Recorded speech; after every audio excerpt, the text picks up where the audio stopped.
We had actually talked when we knew you were going to be on the show. One of the questions we had put on there was, is it more stressful to go to the ring or to the octagon or sing the seventh inning stretch? Seventh inning stretch, without a doubt.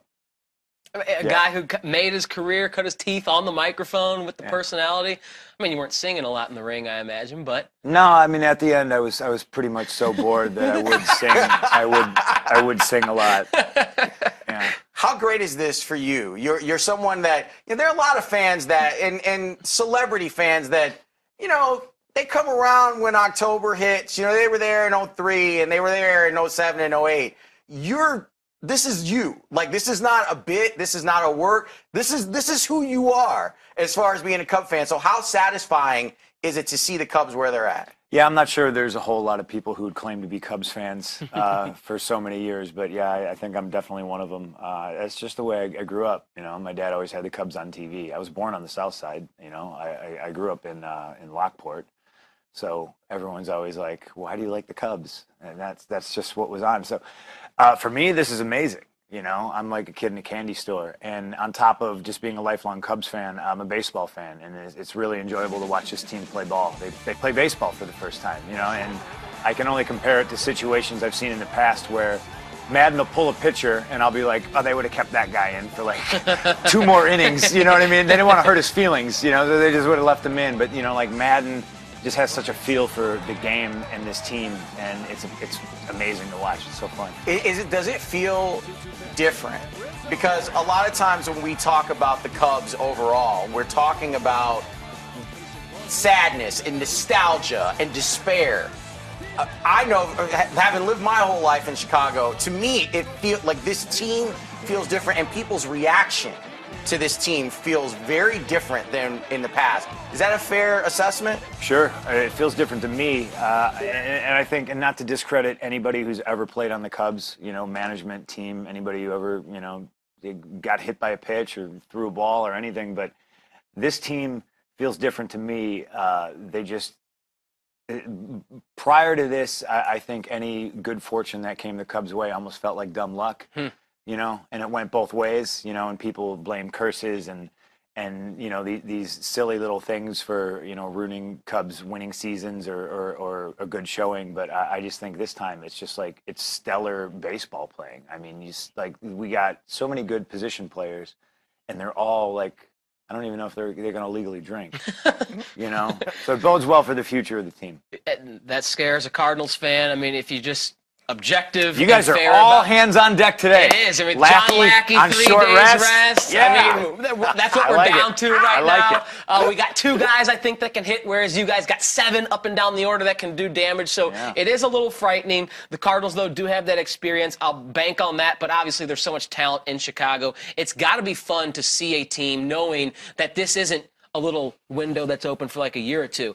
As a Cub fan who has suffered for so long, you're looking forward to a decade plus of really good contending ball. Knock on wood. Yeah, I hope. And, I think with Theo in place, I think he's still securing the future of the Cubs organization, signing international players that are, amazing already. And, they're all 20, 19, 21, things like that. So I think that's what they have in common with the Blackhawks. They look forward so much that they build up like their stockpile of young talent, and it's almost they have abundance of it now all of a sudden. When you're watching these guys and you brought up the young guys to this team, do you have a favorite? Is there a guy you say that's my guy, or when you knew they were calling this player up or this player up, you're saying that's the guy that's going to hit for them? I knew you were going to ask me that, and it's a really hard question to answer. It's like picking your favorite sibling or something? I mean, you go, I love Anthony Rizzo.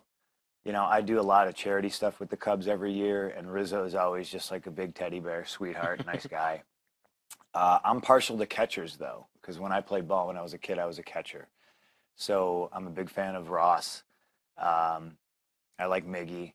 I really like Schwarber. I mean, that guy can just he made it to like third base the other day on like somebody's base hit, and like he doesn't look like a guy who can make it to third base, So everybody hustles. I like the guys that even if they know they're grounded out, they still hustle. They run through the baseline, and respect 90, right? Is that Joe Madden's the message? Respect 90. Yeah, I can't single out one person. Chris Bryant, Baez, Addison Russell, who I hope is okay.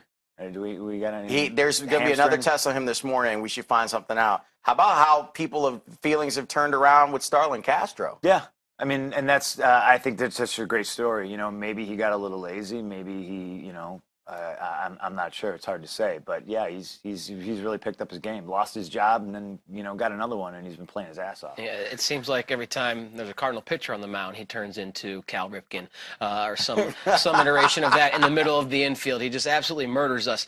CM, you said you played a little bit of ball when you were younger, a little catcher. If you were to be a Chicago Cub, if you hadn't gone the wrestling route, if you'd been an excellent baseball talent and got to the major leagues and you got to play for the Cubs, you're on this roster, what would your role be? Would you be the big teddy bear of the Anthony Rizzo? Would you be a guy who kind of starts some things with the other squad? I think I was the only kid who had the distinction of being thrown out of Little League games, so I don't know if I would be a teddy bear. I took things probably way too seriously. Blocking home plate without the ball, like I was just, it got a little intense, I don't know. I'd make a really swell bat boy at this point, I think. Well, since you're someone who, beyond wrestling, now you're moving into fighting MMA, and beyond that, you pen comic books. Yeah. The Thor Annual, by the way, I read it. I'm a big comic book guy. I thought it was phenomenal. Thank you. Question. This has been kind of something that my friends and I have been discussing.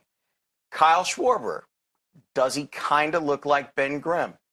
Sure. We could paint him orange, and yeah, the resemblance would be uncanny, I think. Absolutely. I've been trying to figure out what his superhero face is, and it does, because he's just a big dude, but he's still mobile, can still run a little bit. Doesn't look like he should go first to third. Stand up. Made it to third. But that that fire hydrant body can get around the base paths. Yeah. What's it been like doing stuff with Marvel? Oh, it's been super awesome. Yeah. I never wrote a comic book in my life, and they just kind of asked me if I wanted to do it. So I got my feet wet with the Thor Annual. I wrote something for DC too, which I think is actually, we should talk about. It's pretty important. Kind of flew under the radar. It's a little 10-page story in an anthology called Strange Sports Stories. And I wrote it. It's kind of like my love letter to the Chicago Cubs. So if anybody out there, if you can find that, I think it's in issue 3. Find that and read it. It's pretty funny. The way things happen and how I wrote it and the way things have kind of unfolded. It's pretty remarkable. Art's imitating life a little bit. A little bit. How about that? That's outstanding. What's your favorite memory of being a Cubs fan from when you were younger? Was it a game that you went to or maybe listened to or watched with your family? The Cubs were just always on. My dad would be asleep in the recliner, and I dare not change the channel. So, the soundtrack to my youth was almost Steve Stone and Harry Carey. So, and it's cool to watch these guys play, and you can't help but think, man, it'd be great if Harry was here so he could mispronounce Baez and Miguel Montero. It's you know what I mean? Like it'd be a trip just to hear him just butcher. He'd probably butcher Rizzo somehow. You never know. Do you think that I like what they did yesterday? You had Sandberg throw out the first pitch. Yes. They went with Ernie Banks, a recording of Ernie Banks. I feel like a recording of Harry is coming tonight. It should be. That's how I feel. But that instead of even bringing in Punk, who's obviously in town, and having him do it, you don't want to sing the stretch for an important game like this. It's just too much. It's just too much pressure. It's just too much. When you're watching games, what's it like for you now? Are you? I mean, yesterday they showed Eddie Vedder in the box with Jed Hoyer and Theo Epstein, and he was just like going insane. Is this one of those things that you want to share, or is this one of those things where you want to be in your house on your recliner, kind of watching it by yourself because you might need to say some 4 or 12-letter words, depending on what goes on in the game? No, I got to share this. I had the choice, as a lot of Chicagoans did last Wednesday. It was like go to the Hawks home opener and see the banner get raised, or support the Cubs in Pittsburgh. And I'm fortunately at a point in my life where I can just kind of drop things and fly to another city to watch my team. And I did that. And I got 2 tickets, and I got one from a friend Cole Cabana. And then he looked at flights and he was like, I can't justify this. And I was like, listen, man, this is like a once in a lifetime opportunity, you know, and I can't go by myself. Yeah. You know, it's going to bum me out. You have to come so I can grab somebody and, you know, we're going to be in enemy territory. I need you. And then he used his flyer miles and he came with me. So it's cool to share it. It's cool to share it with fans. You know, being at Wrigley, everybody's high-fiving and everything like that. I actually brought my buddy Anthony with me yesterday, and he is a Cardinal true blue Cardinals supporter, fan. huh? And I just, you know, he's on tour. He had a day off, and he was like, yeah, okay, I'll come. And he came, and he was very, very upset, and I've enjoyed it. Would it mean more to you that they be going through the Cardinals? I think it means more to everybody that they're going through the Cardinals. And I think we knew it was going to happen. You know, I know I can hear Len Casper echo in my head saying, you know, that last, you know, season game where we played the Cardinals, and he was like, I don't think this is the last time we're going to see them this year. You know, and it turns out here we are, you know, and it'd be nice to get it done here at home tonight. You don't want to go back to St. Louis. No. Weird stuff happens. But the good thing is, got John Lester in the holster in case you He's need ready. him. In case you need him. Yeah. Listen, like I said, a little scared of the Cubs, what they've already become, and what is waiting on the other side. But what's going on with Wainwright?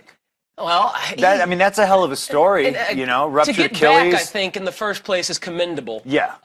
Threw a 90-mile-per-hour get-me-over fastball, and he got deposited. Exactly. He's clearly not quite the same, but he's the best that they got. I mean, they're kind of, like we were talking about earlier, Lawrence, they're a little depleted with the injuries they've dealt with. The fact that they've won 100 games is commendable, but right now I just think the Cubs are a better team, a better roster based on I think who's the Cards available. are beat up. Yeah, I agree. Molina's So, thumb, like everything. Absolutely. Yeah, it actually, like when you're watching, because I think Molina, I love watching him. Yeah. And seeing him yesterday, he takes that swing, and you're like, man, this guy is out there fighting through some stuff. Yeah, like, we were watching hard. him. Every time he swung, he took that hand off the bat. So he was just like almost like a lame duck up there. And I didn't know this until I read the Post-Dispatch this morning, but they actually have ordered special bats for him. It's not a traditional handle. It's actually crafted a little bit like they call an axe handle. Imagine an axe handle to alleviate some pressure. Wow. So they had to order and overnight these special bats from Molina, and he still is having trouble holding on to them.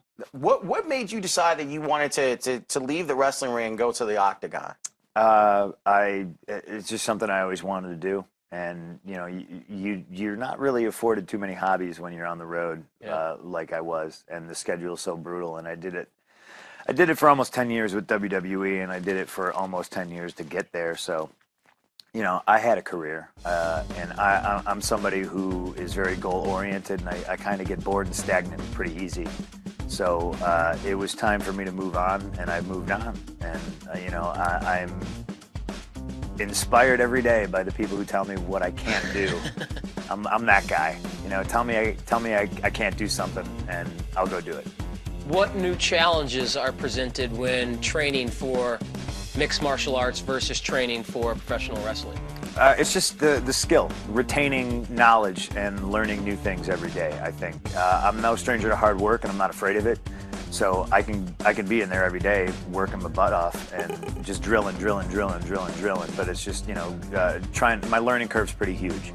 You know, I'm just trying to learn as much as I can and also retain that information. And when in live sparring situations, you know, you got to know what to do and react the right way. Well, I was in Chicago this past Monday. Do you ever miss it? Because I know that fans miss you. I do not. I see fans every day. You know, I see fans when I'm walking my dog. And so I still have that aspect. And some situations are great and they're friendly and they're great and they're cool, and some aren't so. Some aren't so nice. If you see me, just say hi. You know, I'm a human being. Let's have a nice conversation. You don't want a selfie with me with food in my mouth. And, you know, it's not good. That's not good for anybody. Also, my dog might try to eat you, so beware of that. I don't really miss it. It's not the greatest relationship right now, obviously, you know. Is there, pardon the wrestling term, is there a heel in particular, like you said, you want to prove people wrong, those that doubt you? And I'm sure there are many, maybe even in the industry you're leaving, that doubt you can make a successful transition. Is there anyone there that you want to prove wrong especially? You know, when it comes to that, I just think it's the general percentage of people who are like, oh, you can't do it. Mm-hmm. Oh, you're old. Oh, you're not athletic. Oh, you're you're ugly. You know, like whatever people's perception of me is, they, you know, to me, those are the people that they don't know me. And, you know, I'm doing this for myself. This is like probably the most selfish thing I've ever done. You know what I mean? Like this is for me 100%. I've been afforded this amazing opportunity and I'm not letting it slip through my fingers. Wrestler, author, creator, fighter, Cub fan. I'm a lover too. Lover, dog lover and owner, and someone who gives of himself for charity. CM Punk, thanks for joining us this morning. Good. Are you going to be at Wrigley today? Yeah, I am. That's actually, you know, I reference why I'm wearing 87 layers and I look like a bum is this was kind of set up last minute and hurt my shoulder. So I can't train the way I need to, but I can still do stuff. So I've been trying to bike like 20, 30 miles a day. Nice. And it looks like you're about to run there. Yeah, I biked here. They told me, "Oh, we need you in makeup," and I was like, "Why not? Sure, why not?" You know. So I'm gonna, as soon as I'm done here, jump right back on my bike and finish my bike ride. Right on. We appreciate you stopping by. This guy is unbelievable. Follow him at CM Punk on Twitter if you want, and he will definitely be watching the Cubs and cheering for him, as you can see by his shirt. And I give him a lot of props because he's surrounded by a Cardinal fan and a White Sox fan, and he came in here and did the interview anyway. I didn't know that. I didn't know he was a Sox fan. I didn't know he was a Sox fan. I feel taken advantage of now. I'll be there today, so if you see me at the game, wave, say hi.